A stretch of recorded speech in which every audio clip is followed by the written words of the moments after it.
All right, guys, welcome back to the Bridge Between podcast. It's Reina here, and I'm back with my co-host Sosa. We have a very special guest, long time old pal, friend, Chowder, coming to Woo! the show today, and we are very Yeah. here. Say what's up to the people, Tyler. Chowder. Hello, everybody. Welcome. It's your favorite senpai Chowder here. Thank you, Reina. Thank you, Sosa, for having me. It's a pleasure. It's an honor. Yeah.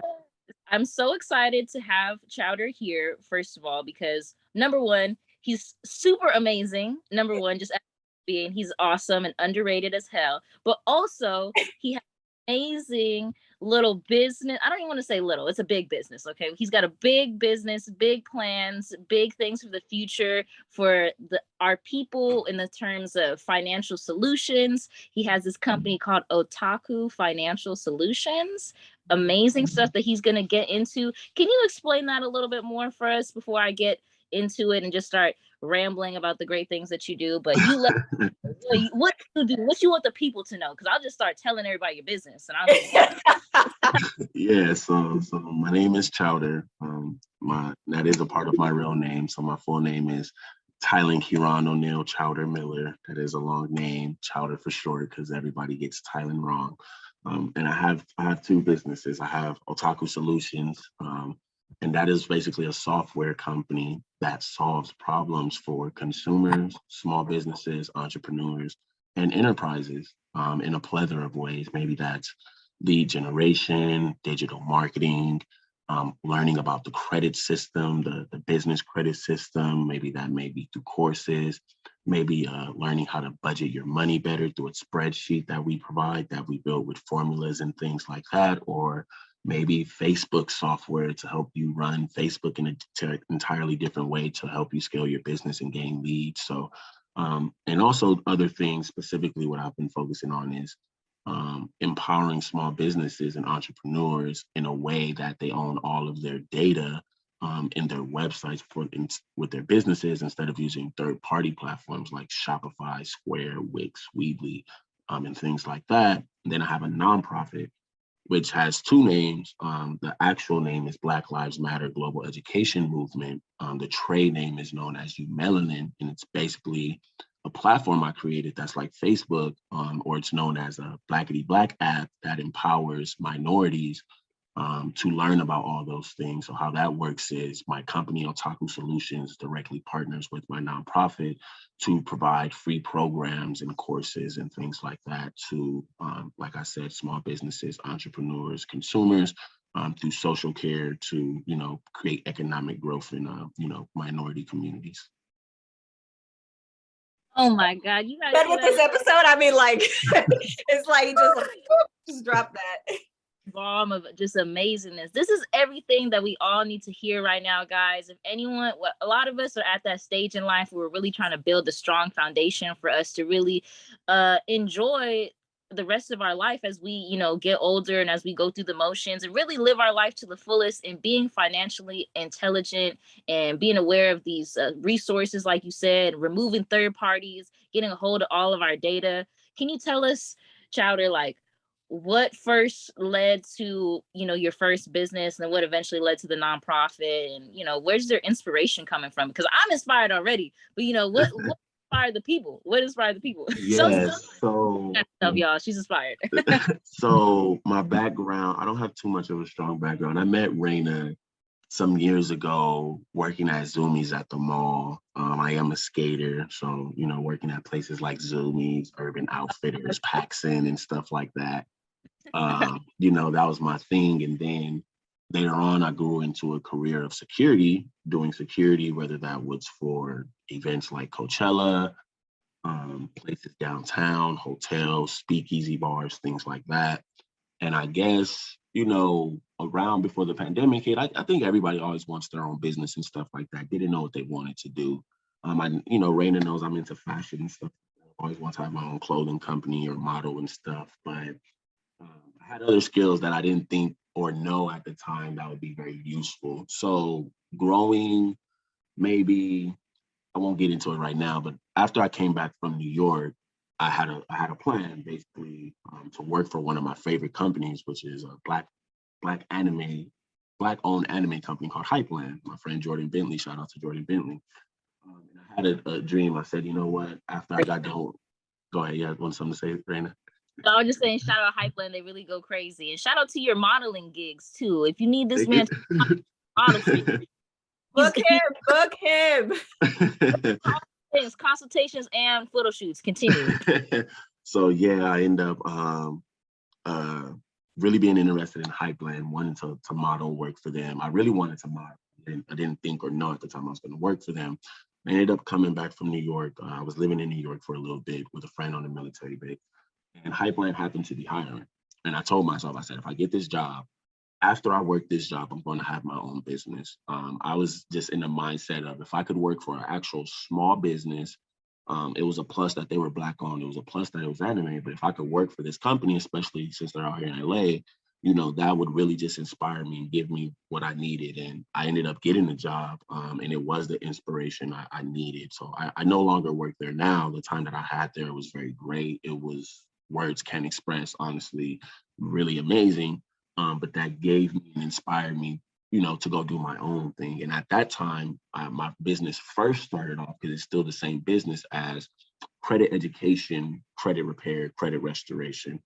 And I always known about, credit scores and stuff like that. I happened to kind of go through an adoption process with a friend who was in the adoption system. His foster parents essentially took me in, even though I didn't go through the official documentation or way that most people get adopted. They just ended up taking me in, helping me get my GED, finish schools and stuff like that. This was in the Redondo Beach area. So totally different lifestyle from what I come from. I'm originally from Watts, California. So, very differently. But, during my time there, I learned about credit, financing and all that. Just never like really applied it because, you never think it's important. I'm not buying anything. I'm not doing all that stuff. But, there comes a time when you are applying for stuff and you can't get it, or a phone, or whatever the case may be, or maybe you do have something on your credit report and you didn't know until you were trying to open a bank account. So credit, I knew it was a problem. And I think COVID ended up happening not too long after. And when that happened, a lot of people, obviously we got our stimmy checks, we got money. Some people invested, some people spent their money. Basically, For some of us, it was a pandemic. Yeah, it was a pandemic. But basically, I was like, I should start, my business. And there was a particular company I won't name now because they're too controversial.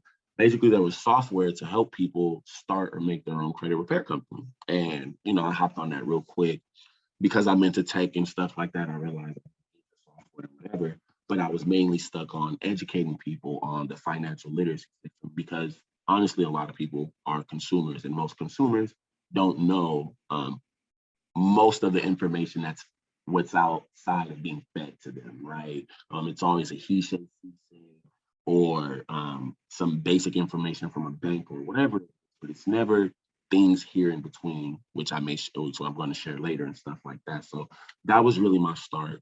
And as I joined this community of other entrepreneurs and small business owners who were wanting to help people with their credit and things like that, it was a very funny industry because in order to have a credit repair company, essentially, there's not a lot of restrictions or guidelines and rules as far as like you officially being a business. It depends on the state and federal regulations. And then also most of the time you just need to have a bond, an insurance bond, usually about $10,000. And then, just state requirements, actual business name and license and stuff like that, which is very so which is kind of crazy, but it's not. But credit, as you know, is very important. And I had two bad experiences. When I first started off my company, as you know, you look for your friends and family to support you. That wasn't the case. I had a hard time with my mom, ironically, and somebody else. And during that experience, I learned that I didn't want to do B2C, which is business to consumer. I wanted to do B2B, which was just more healthier and a different approach, right?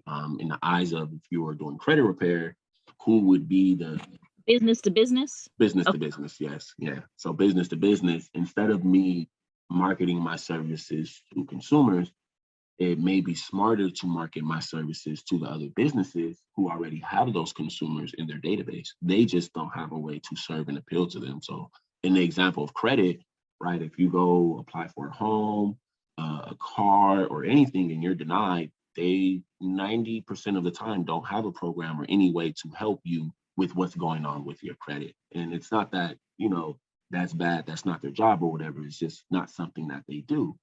Whereas, and then, there's always a 50-50, right? So there's some businesses that take action on that. There's some businesses that say, you know what, whatever solution we can get to retain these people that are declined, because we still want their money for them to get approved or whatever, we would invest in that. And that might be somebody like me with my knowledge or my skills or software programs. I could say, hey, you know what? You're a realtor. Let me educate you or give you a course or a program that you can give to the people that get declined. And once they're approved, they just go back to you and then they're approved and you get your commission. And that kind of works. Genius, fucking genius. Keep going. That kind of works the same way all around the board. Realtors, solar power, car, financial, taxes. It depends. Schools, right? Schools on teachers, courses, educators. It really depends. But the B2B model is a very particular model. Also, as I was sharing information to other small business owners, I had people coming to me with a lot of tech problems that were just off the bat that were really easy for me. So making a website, doing HTML, some little small pieces of coding, knowing pixels, descriptions, all of these things, Google ecosystem and services and products.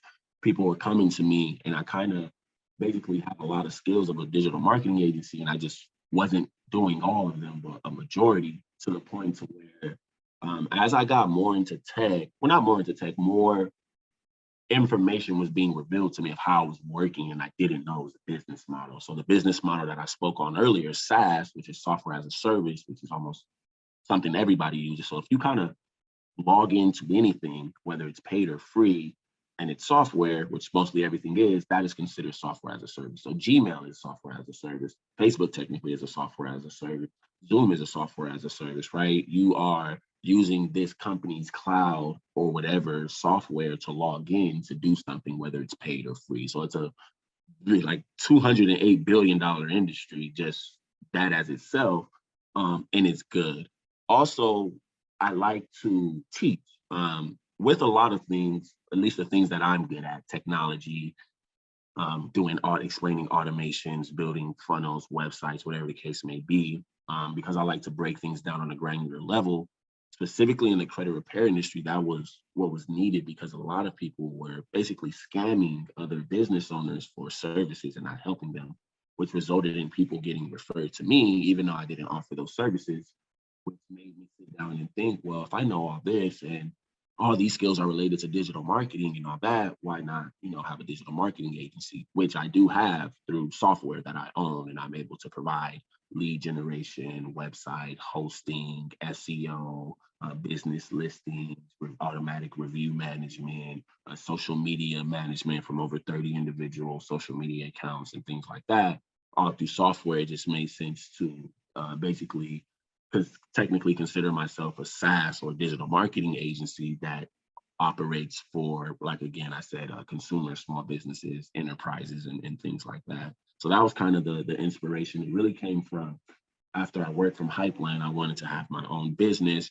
And particularly also to add on that, I didn't want to like complain anymore about specifically things like the credit education. I knew that it wasn't that hard. I understood that people were consumers, and there were certain things that I'll talk about later that just wasn't known, that obviously we know people don't do their due diligence on, or they may think it's too hard, or they may not have had the right teacher, right? There's a lot of variables, but I felt like I could solve that problem in whatever way through my business. I just needed to work for somebody or see how it was to build something from the ground up. And it just happened to kind of work for me, especially because I had a lot of technical skills where I don't need to hire VAs and virtual assistants and other people onto my company, at least at the moment, because I'm able to automate things and just work very differently. I love that. I just want to say out there for my astrology heads, Chowder is a Scorpio, so very into what he's doing and is like really getting to the root of the problems, like, you know what I mean, in the sense of really figuring out everything that comes with what he's learning. And I really appreciate what he's doing because, like he said, we met at Zoomies. I was a manager, he was seasonal. Our homie Tanner like got us all together, and I was like, you know what, you're really cool, and we've stayed connected throughout the years. And I love what he's doing with his business, and also the fact that your main thing is like empowering people. And I know Sosa has like some business background, you know what I'm saying, so I'm sure Sosa's got some questions for the boys. So Sosa, I'm going to throw it to you. Is there anything that you want to dive into after what he just blessed us with, because that was a lot of good info? Yeah, I mean, first of all, thank you for showing us what a good pitch is. What you're passionate about. I feel like it comes off very natural because you've followed your instincts of what you're passionate about. And you said a few times actually where how it shifted, like it kept shifting and shifting, but you kept following like, okay, this is what I want to do, but then it's shifting into this. And I think that's a great testimony of like when we're being in the flow of life, and not allowing like changes, whether it's all of a sudden or we're like, it just takes us on what we think is a new path, and maybe it's just expanding the path. So I honor that within you, that you honored your intuition on following that, which is not that easy. And some people don't really follow that nudge, or if it gets too challenging, they give up. I wanted to ask, like, what was that spark for you? Like you could have like followed modeling and just did that, or just did fashion, which you still could do, but right now it seems like you're really focused on finance and this development of your business. Like what inspires you to do this type of work? I would have to say, man, hopefully that's a good question, and maybe a couple things. So I would say a little bit it goes back to Hype Land, but also when I was touching on, I don't want to complain anymore. So when I have conversations with my friend, people in audio rooms or other things, or just look at social media, and I hear people, complaining about the credit system and the school not teaching it, and then people, hopefully this you guys may have student loans, but this is not a rip to anybody. People banking on student loans being forgiven and then not taking care of their student loans, and then that may hurting them and stuff like that. So it was really like, ain't nobody really going, my generation ain't gonna listen to somebody unless they, me, not even have to do with the color of my skin, but my age, right? They're not gonna listen to the older people. And if they do, who knows what those older people have to do for them to listen. Not that it would be anything bad, but you got to be a following, you got to be known, you got to have some type of status quo in this person's head, whoever's watching, and they'll be like, oh, okay, I would listen to what he's saying about credit and maybe his different perspective, so I won't be caught up in just like what everybody else is saying with all these things, right? Because there's a lot of information that people don't know, or a lot of steps you could have taken if you known the information, obviously, but there's lack of accountability, but there's also lack of resources. I just think that people don't balance between those two. They always think it's like a personal attack or vendetta about them. And it's like, no, you could have Googled that information and you still got it wrong. So I don't know really what to say, That may seem a little harsh, but go ahead, Reina, you want to say? Oh, preach about it. Tell the people us about it, because you're really empowering people. You're trying to show people that like, hey, if I can do it, you can do it too. And if I can help other people like build up their business, and just like, I think a lot of the times it's an emotional thing, you know what I mean? Like we talked about it a little bit before we started recording about how finances is a little bit of an emotional trigger for some people, especially people that ain't never had shit. So when they're trying to really get out of that place, it's like generational trauma, emotional trauma from the situation, dealing with the rejection, also dealing with the people don't know how to teach themselves things too. Cause like when you talked about how you have to go to Google and like there's resources out there, and also accountability, it's kind of like people are almost like afraid to even look. They're like, oh, I don't even want to know. Like they're like, oh, I'm just being the blind all the time. Or at least that's I know a lot of people with their finances. They're like afraid to check their bank account. And like, I'm not gonna lie, I've been guilty of doing that sometimes when I know I was doing wrong. So I know everybody, all my listeners and watchers can relate, but we can be better. And with people like Chowder and his resources and the work that he's doing, it's just so important that we like really take into account the work that he's doing. And also, so you're doing all this, right? You're inspired, right? how are you taking care of yourself as a Black man in the world today? Because there's a lot of shit going on. There's a lot of on the social media, they trying to tear you down left and right. How do you stay, in a right state of mind? Because if your mind ain't right, your money ain't gonna be right. And I know that's really big. So what do you do to like You, help Chowder? you're true. So Chowder Online, it's something that Chowder's working on. I'm not the best, I'm not the perfect, and that doesn't matter in that sense, as long as you're trying or doing something for that. So my social media experience is a little different for a couple reasons. One, I've been in the process of building my own platforms, which I don't focus too much on any social media. It kind of really does it. If it's not like my business page, my personal page, I haven't been on in over about like almost a year now. Actually, exactly. I've like lightly posted from what I normally do. And then Instagram has me locked out one of my business pages. So the other ones are just like platforms I've been building in the background, waiting for the new year to start advertising. What I really started doing is, one, I started blocking a lot of stuff and just unfollowing people that posted stuff I didn't want to see. So if you're posting negative stuff, if you're following the Shade Room, just in LA, complaining about men or women all day, unfortunately, I fuck with you, but I had to unfollow you. I just couldn't see that anymore. Man, you talking the real talk, because sometimes all just spew like misery all day long.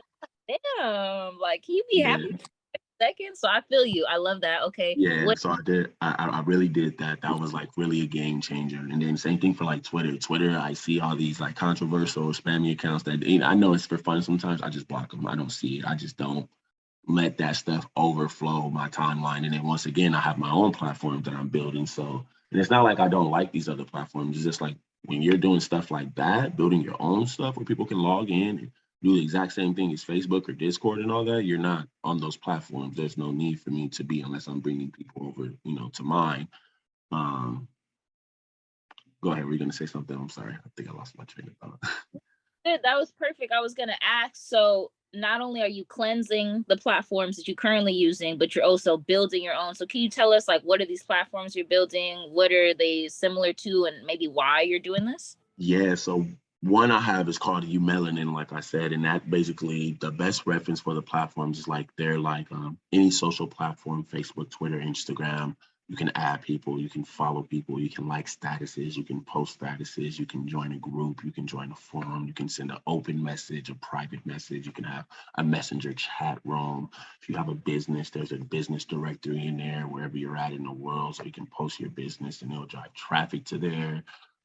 Later on, there's other plans like it's basically a business directory. So maybe you pay $5 and we directly promote you on certain pages and other links and programs. Blogging, you can blog. There's other stuff like that. I have courses attached to there that I've personally made myself, whether it's marketing, lead generation, software, a plethora of things on there. And then other people or companies that I've collaborated with may also have their services on there and things like that. And that could be credit, business credit, a program for like rental assistance or whatever the case may be, because I partner with over like maybe 100 companies now that help me with personal or business matters, and they all range. And then I have another platform called Waifus and Weaves, which is the same exact thing as You Melanin. It's just entirely dedicated to anime gaming and cosplay and stuff like that. In that sense. Wow, those are some genius things that you're talking about. So are these platforms officially open? Like what phase are you in these platforms? Are we open to reach you soon? Can we start? Because I know you sent me the invite. I got my working on my profile. I got to build mine up and make it look cute. You know what I mean? But I like that the customization of it. Like it makes me feel like Tumblr back in the day. And like the business and whatever you want to do, because it can also be a blog, but you can also book people, but you can also leave reviews. So like when are these platforms going to be available to us, sir? Yeah, so technically the web format and the mobile format, that means it's not an app. You can go into the iOS store, Google Play Store and download it. You can just pull it up if you go into the browser on a phone or desktop. They're actually available. I have sent out personal invites. Some people have randomly joined, however they found it on the internet and things. It actually still is in beta.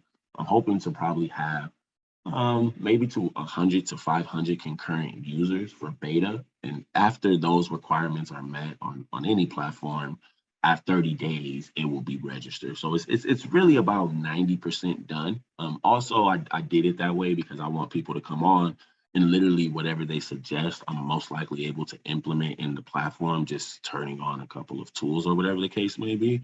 So I want that to be there. What I want is already built as far as the social functionality that's important to people on a platform.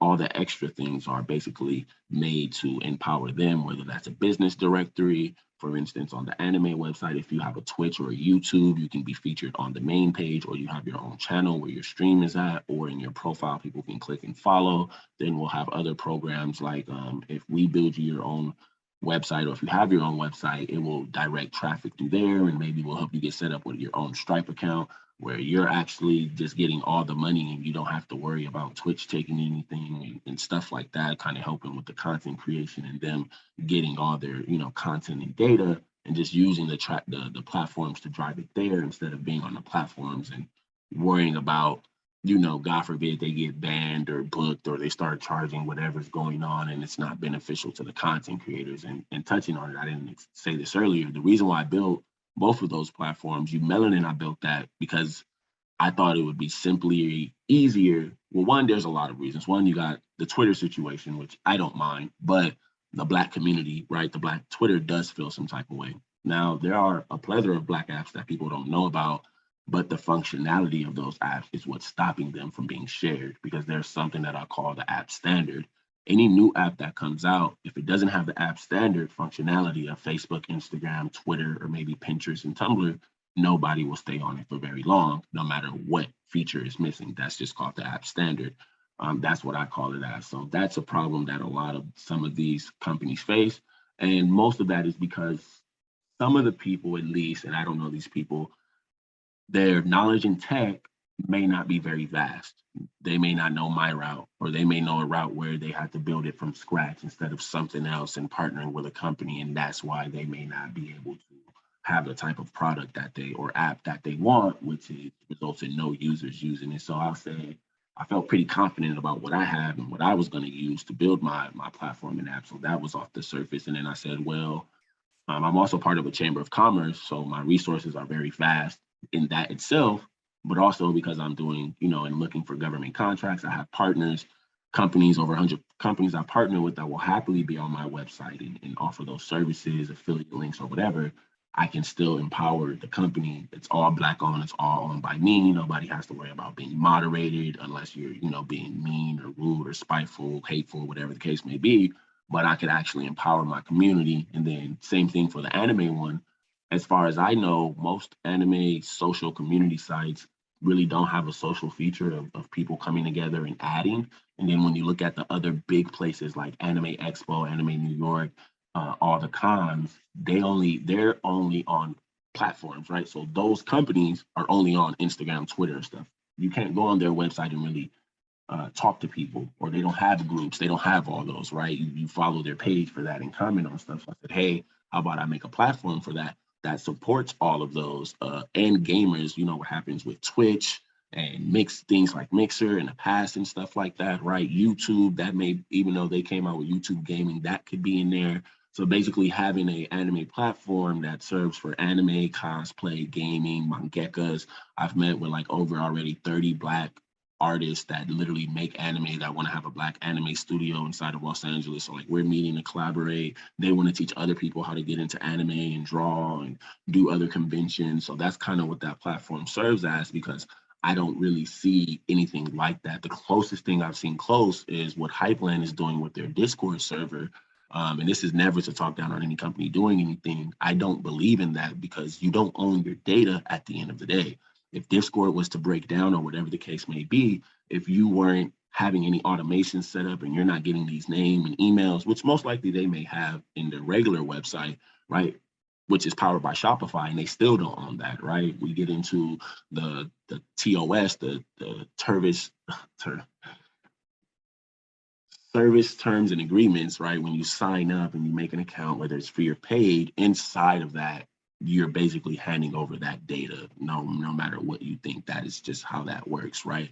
So, and that's what a lot of people and companies complain about, right? That's what people complain when Instagram was doing changes. People complain if Shopify, if I paid, $200 for this plugin to work to send subscriptions through my Shopify for customers, and then you change it to 300, and that's, people may see that as bad. So it's like, well, you don't have to do that if you do other things, right? So that was another inspiration, but and not to like, I want to imply I was stealing that idea. That was something that I was already working on before I even, or something that I thought about even before I joined Hypeland, but during my journey that I just talked about earlier, as I got into tech and was building websites, and I knew I specifically build social communities for teachers, coaches, entrepreneurs. It was something that I said, you know what, this is something that I could apply to my vision and what I particularly like. I've always wanted to give back to the anime community. I've always wanted to be like RDC World and everybody else and do skits with my friends and stuff. But because they were doing other things in their life, we never got the time to actually try that and do that. So,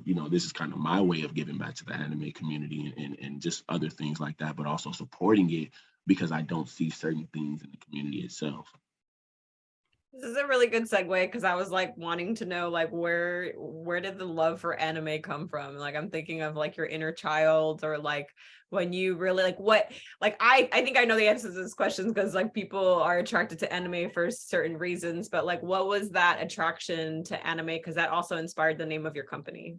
So ever since I was young, like I watched Dragon Ball Z, I remember, and things like that, Sailor Moon, like just literally everything. It just, I don't know. In all my bios on my social media platforms, I have anime, tech, and fashion saved my life because they really did, and skateboarding as well.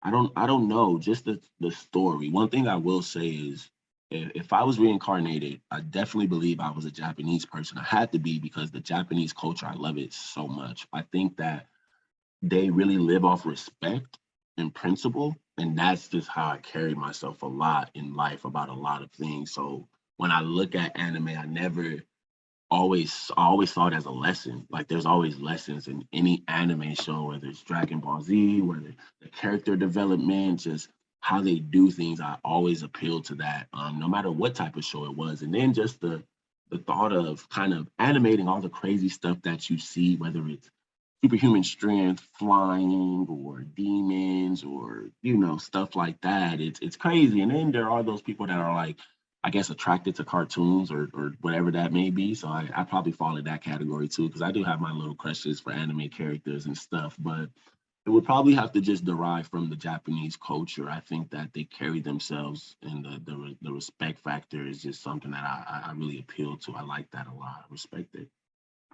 And then this is my next question, the segue to that. Can you tell us a little bit about that, your inner child self, your childhood, some stories about like why this field of finance and programming and stuff like that? Did you have that spark when you were little?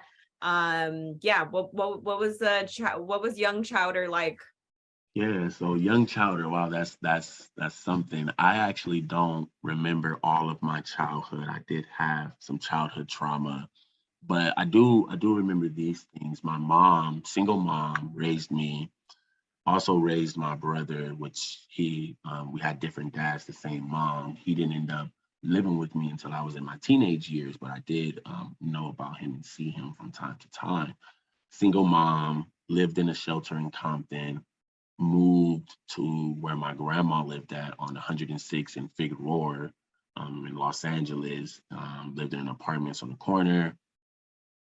Went to, and well, I don't want to say my mom didn't, was struggling, because she ended up getting a house not too long ago. She works for Metro. She's been working for Metro for about 15 years, 16 years going on. Real good job, always solid, always took care of us. But my childhood was different because my mom worked for Metro. She wasn't home a lot, which basically allowed me, I guess, to do whatever I wanted. And one of those things was skate and be in the street. I was always out, but I was really always just skating and being in the street, going places, because like I said, my mom worked for the bus, so I could get on the bus for free. I would literally take the whole bus pass, 30 stamps, stamp it, and take 30 of my friends, and we would get on the train and just go skate and explore. So I was always open. I guess I wasn't really worried about financing and stuff like that. Skateboarding was my distraction. That's what kept me from like gang banging. I got into fights all the time, all that stuff, but I never, got initiated into a gang. I was concerned about that. Skateboarding and kind of anime and playing games was always my thing, and kind of fashion too. They just progressed each year as I grew, but that was always my stuff. And then when I went to, so I ended up going to Bret Hart. Well, I went to like 3 middle schools. I went to Johnny Cochran, which is like where World on Wheels used to be, over there by Washington, I think. Far. I left there. I went to Bret Hart. I got kicked out of Bret Hart. I went to Gompers. Because of where I lived at, my mom didn't want me going to Lock and all that. I went to a charter school called Heritage, which was like on Main and Century. Got kicked out of there for sock in a locker. I went to Gardena High. When I went to Gardena High, there was an incident where actually this guy was a friend of mine. Basically, somebody got shot in the back of the head. 2 people got shot. One person got shot in the neck, and a girl got shot right in the back of the head behind me.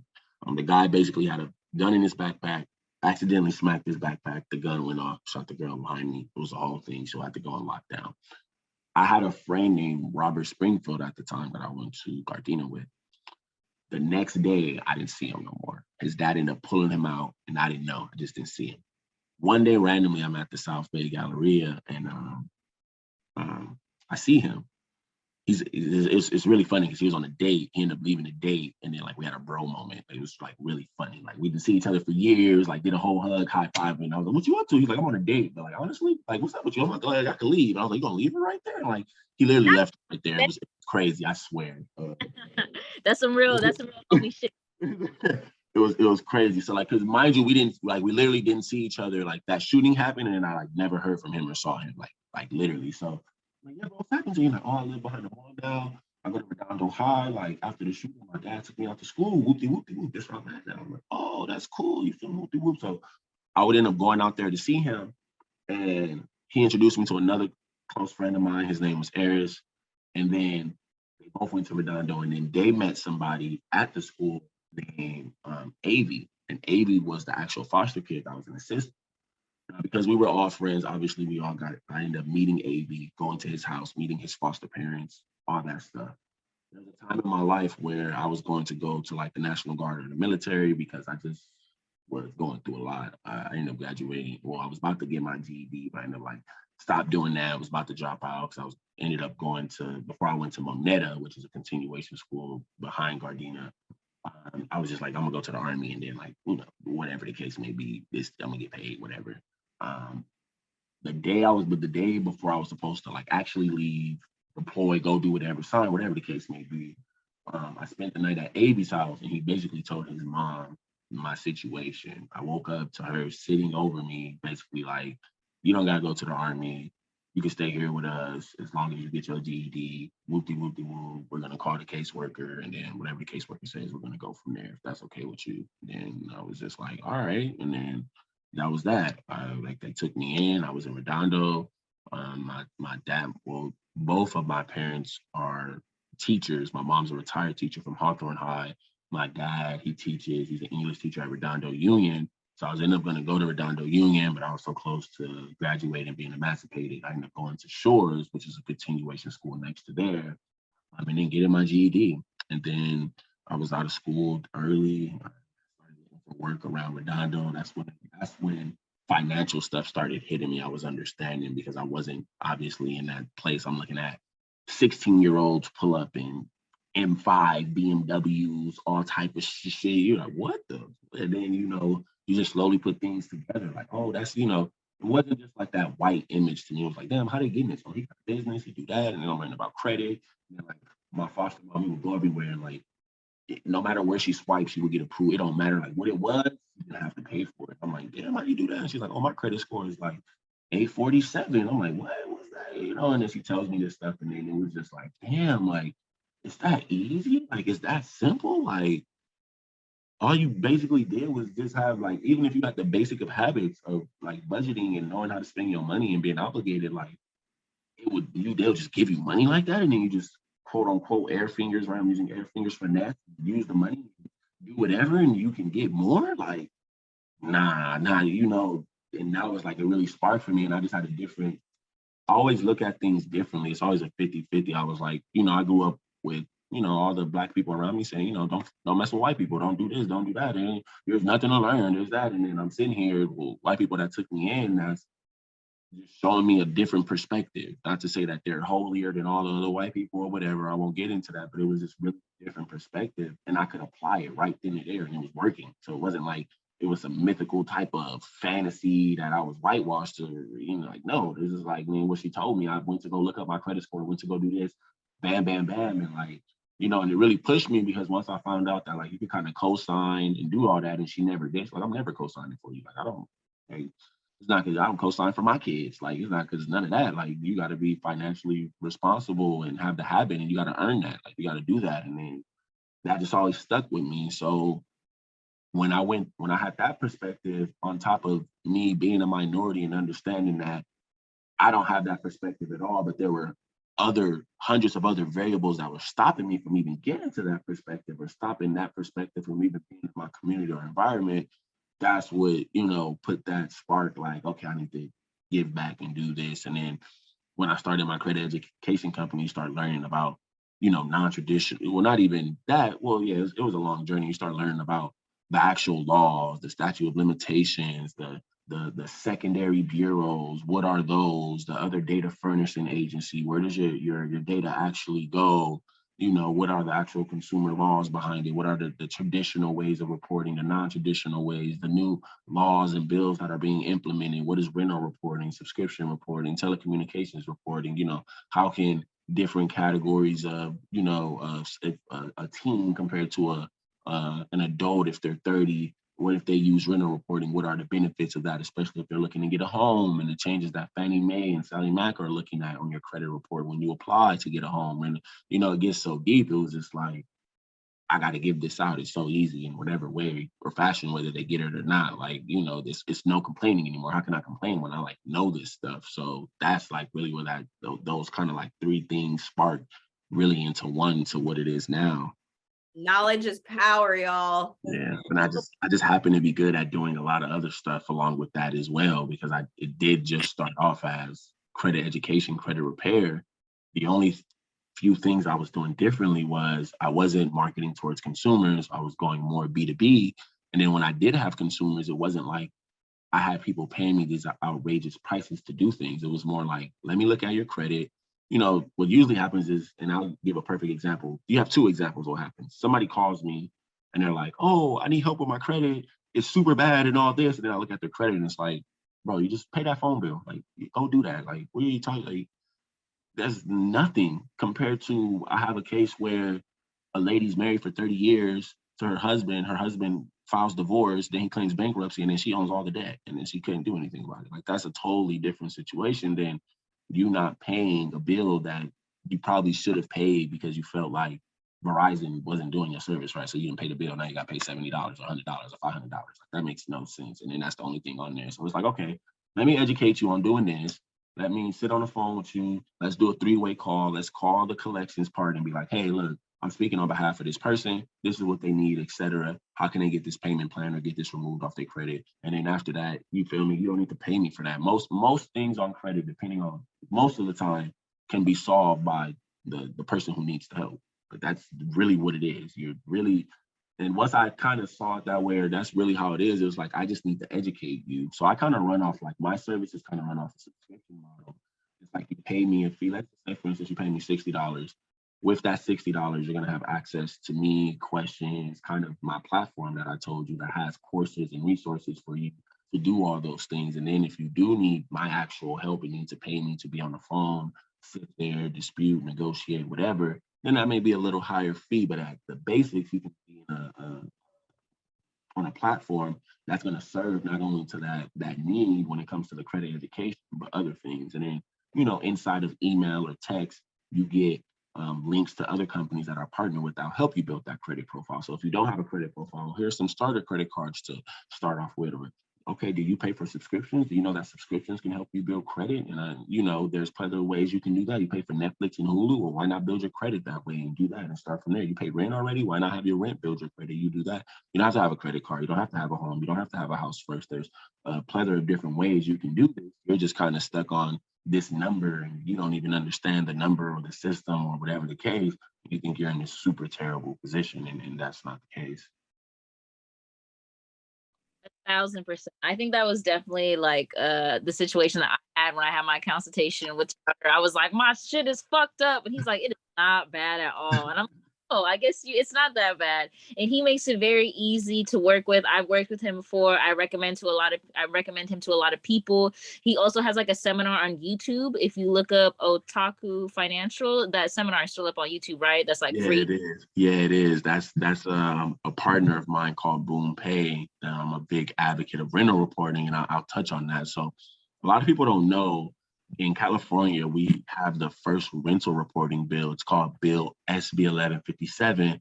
It's made by Senator Bradfield, actually out of the city of Gardena. And basically, what it states is that if you're a private landlord or a management property, which management property is something that holds, apartment complexes and stuff like that, and you have over 150 tenants, you're supposed to notify them basically that if they can pay rent and they can go on their credit report. Basically, to cut a long story short, that's basically what that bill says, right? Now, California is the first place to have that. And actually, in other places that a bill has been implemented or they're working to implement that, in places like Utah and places like New York before whatever happened with the mayor, Cuomo, I may be saying the wrong name, but mayor over there.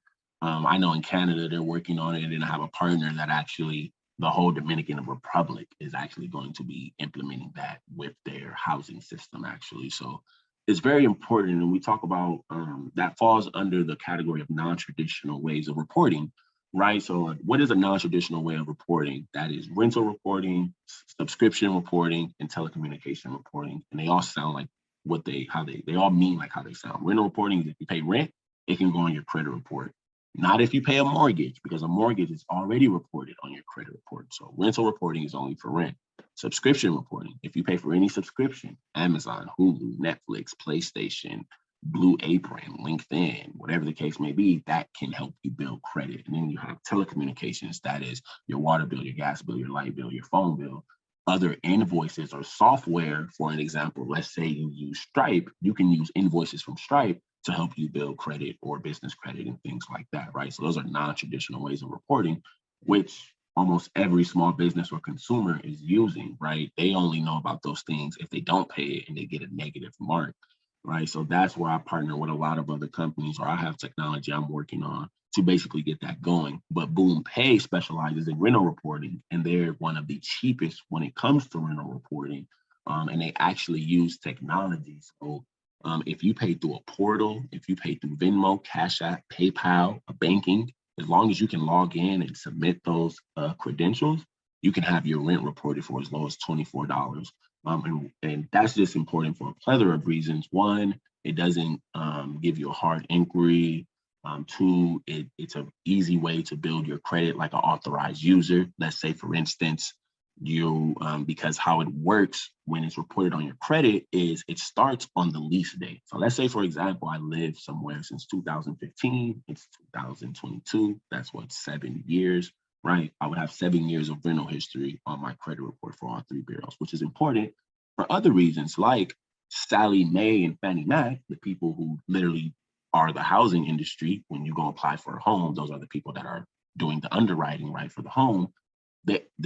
Their software, Desktop Underwriter, which basically is an AI kind of thing that determines what you're going to get when they go through your application, is built now to specifically look for rental reporting. So what does that mean? This means that now when you go apply for a home, they're looking to see if you paid rent, because they know that there's software and companies that can put that on your credit report, and it's a standard.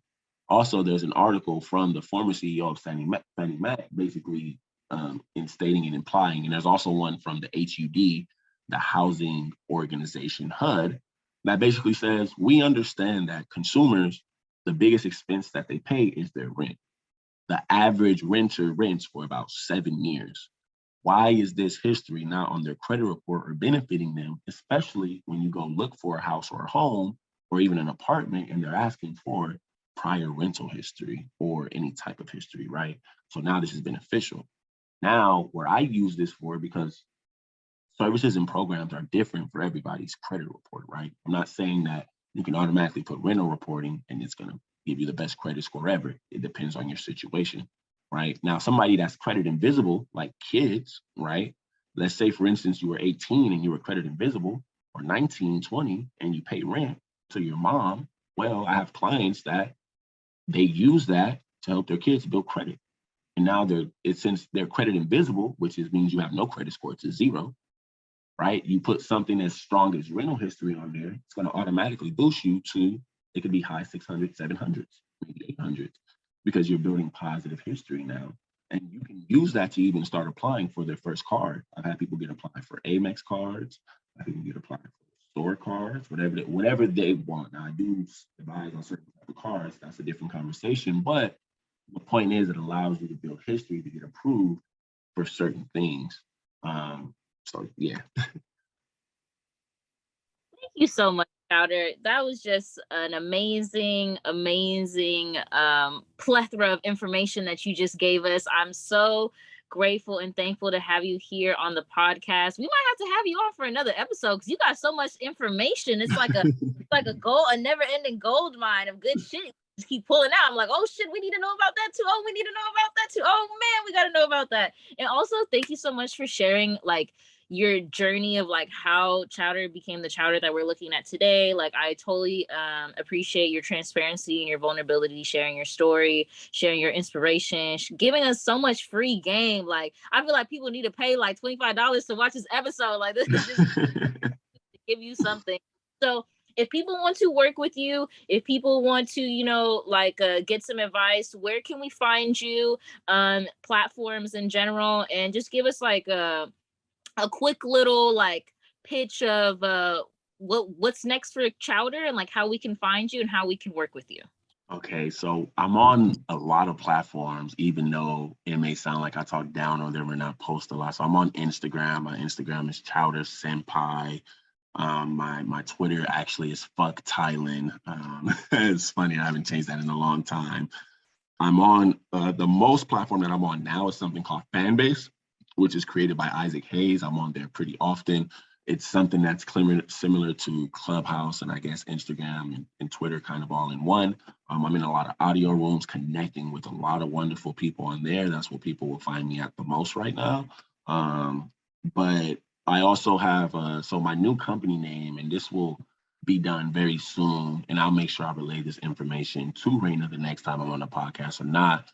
My new website will be otakusolutions.io, and that's where you will be able to connect with me and stuff like that. And then I also have another website, which will be done. It'll be my personal one called chowder.la, and that will kind of link to all the other projects that I have for whether it's software, my anime website, or my platform for the Black community and things like that.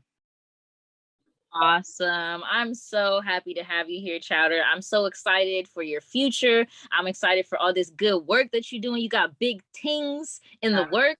Excited for it. Sosa, you got to get some work with him. I know I already have my consultation, but I'm pushing Sosa to come over there too. Need it. Hopefully all my listeners on YouTube, all of our audio platforms can check you out. And, this is just that good game and that good knowledge that we need that's powerful to change our lives. It's so simple, you guys. He can do it. We can do it. We all can do it. He just shared how to do it. Work with him.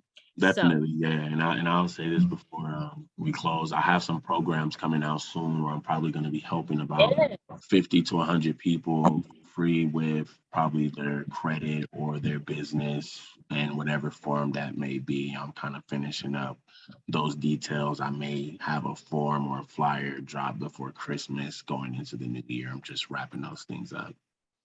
Awesome. Well, if you do have anything, definitely send it our way so we can post about it on all of our social media platforms. If you're not already following us, check us out on Twitter, TikTok, Instagram, YouTube, The Bridge Between 888. Follow us on Spotify, rate us. We like those 5-star ratings. Comment, if you have any questions for Chowder or something that you want him to talk about next time, maybe we can have him on again. It's up to you guys. Let us know. Comment, share with your friends. This is really important information for all ages, and just really excited to give you the space to share this great information. So thank you everybody for watching and listening. Reina is out. Sosa, we're about to say goodbye, but give us a wave if you can, Chowder. And yes, have an amazing day. And I hope this really helps whoever is listening and watching. Have an amazing day, everybody. Y'all.